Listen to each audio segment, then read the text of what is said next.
Hey, what's going on, everybody, and welcome back to my channel, Movie Files. Elliot back again with a brand new early movie review, and today we are discussing a new Disney family adventure film based on a theme ride starring Emily Blunt and Dwayne "The Rock" Johnson. We are talking Jungle Cruise, which I got a chance to check out early in theaters courtesy of Disney. I'm really excited to share my thoughts with you all and let you know if it's worth checking out in the spoiler-free review. Before we break it all down, do me a favor and check me out on all my other social media accounts.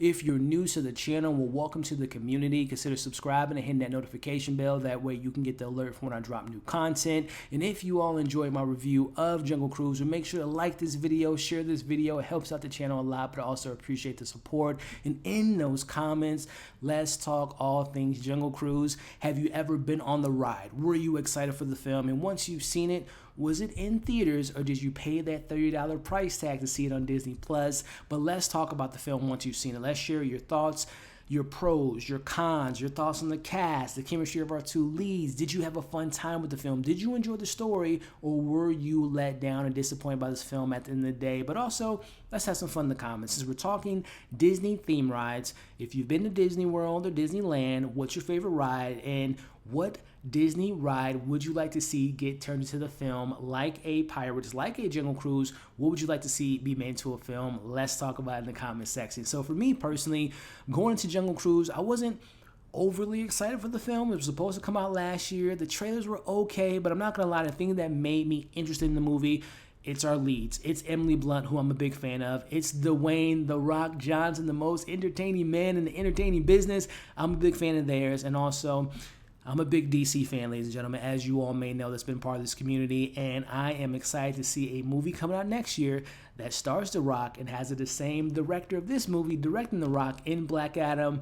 Really excited to see what they do next year, but we're not talking about the future, we're talking about the present, and we're talking Jungle Cruise. Let's start off with my positives. Emily Blunt as Lily, Dwayne "The Rock" Johnson as the skipper Frank.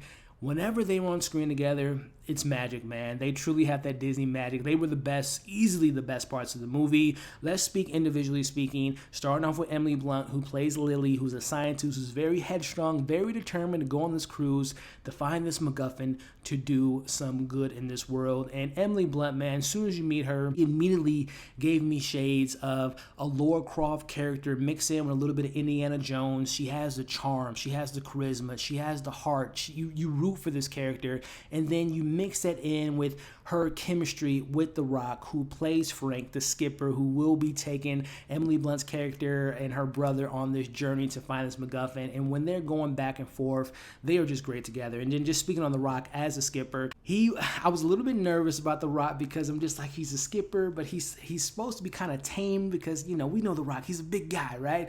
And The Rock was able to pull it off. He didn't have to rely. There's some action beats, and he does his action thing in this, but it was the comedic beats, it was the charming beats, it was the more subtle beats that really sold me in The Rock and this character. And speaking of him being the skipper, I gotta say, because I've been on the Jungle Cruise ride, on the theme ride, I was very impressed by how they were able to inject. The ride's fine. It's not my favorite ride in Disney World, but it's what makes Jungle Cruise fun if you've been on the ride.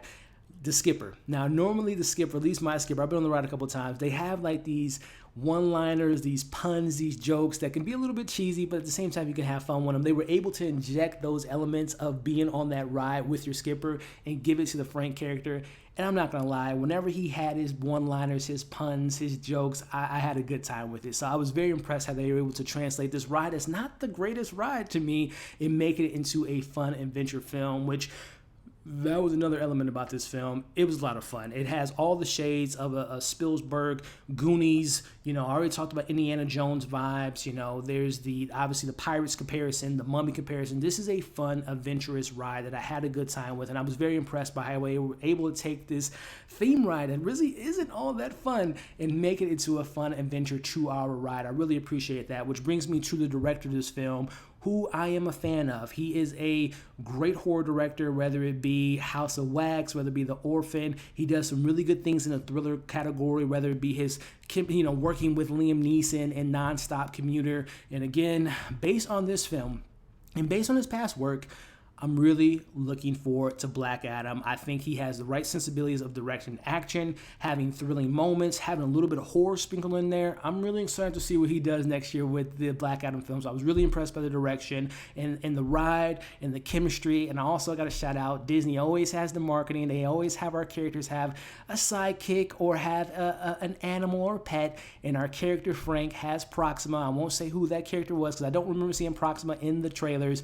I really enjoyed that character. So it has fun moments. It has some good laughs. It's a fun family adventure. It has a lot of shades of some films we've seen before, which brings me into my criticisms. Now, just like the ride, and just like any ride, it eventually comes to an end, and the jokes start to not get funny. The characters start to feel a little bit hollow. To me personally, the film is at its best with Emily Blunt and The Rock. That first half, and going into that second half, that's when the film is at its best. But once we go into the second half, which the film starts to inject the more supernatural, the villains have a little bit more to do. And don't get me wrong, I love the main villain in this film as an actor, Jesse Plemons, who, if you guys seen Breaking Bad, he's a really good villain. But Jesse Plemons as the prince of this film, who wants the same thing that Emily Blunt's going off of, I wasn't a fan of him. But more particularly, the other supernatural villains of this film did not work for me at all. There's a point in this film, this is when the film kind of lost my interest.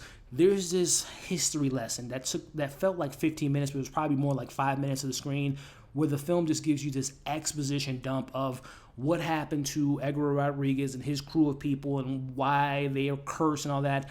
That's when the film really kind of tanked for me.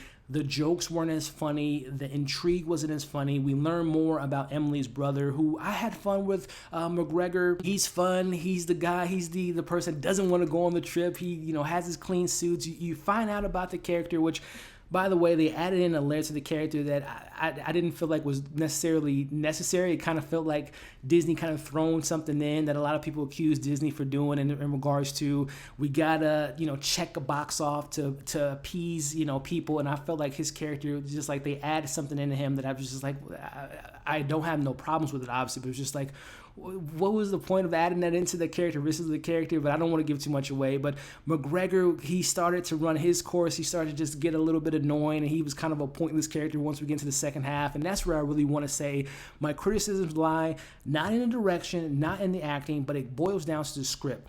Not just because we've seen this story a million times, but I felt like it was just too many cooks in the kitchen. When you look at who was behind this film, we have 3 screenwriters and we have 4 people credited to the story. And it felt like it was 4 people credited to the story because, again, we have shades of Indiana Jones, The Mummy, The Goonies, The Pirates, and it was just like all thrown at you at once. And it was like, hey, let's put this here, let's put this here. And again, it's more so in the second half and definitely in the third half, which I think the third act, which I would always take a subpar first half, second half, and a great conclusion versus what we get in this film, which is a really great first half, a fun, adventurous second half. But once we get into that second, back half of the second and into the third, that's where I feel like the film was at its weakest points. And I think that's because the story was too messy for me personally, and the characters start to do things that we have to rely on a romance that I saw coming, but I didn't think it was really that necessary, especially when one of our main characters does something that was the main driving force of their mission, I should say, and they decided to just throw it all away for love. And I'll just kind of leave it at that. So before I give you all my overall thoughts, give you my score on the film, if you haven't already, make sure to like, share, comment below, subscribe to the channel if you haven't already.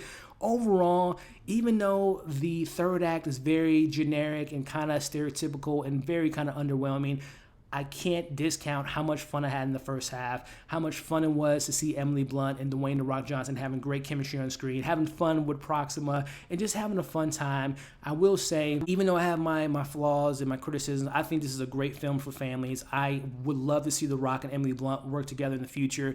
I'm really excited for Black Adam after seeing the direction by the director here, but I can't discount how uninteresting and how uneventful and how kind of boring the third act of the film is. So all that being said, I'm gonna give Jungle Cruise a solid 3 out of 5. It has its flaws. I'm letting you all know now that it kind of gets a little wacky in the third half of the film. The villains are very disappointing, but I truly cannot commend enough Emily Blunt and The Rock truly elevate this film because they are the best elements of the movie. So that's my thought on Jungle Cruise. 3 out of 5. I don't think it's worth $30 on Disney Plus, but I definitely think it's worth checking out in theaters if, of course, you feel safe and if you're able to see it in theaters. Go check it out, and when you do, let me know what you thought of it. Your pros, your cons.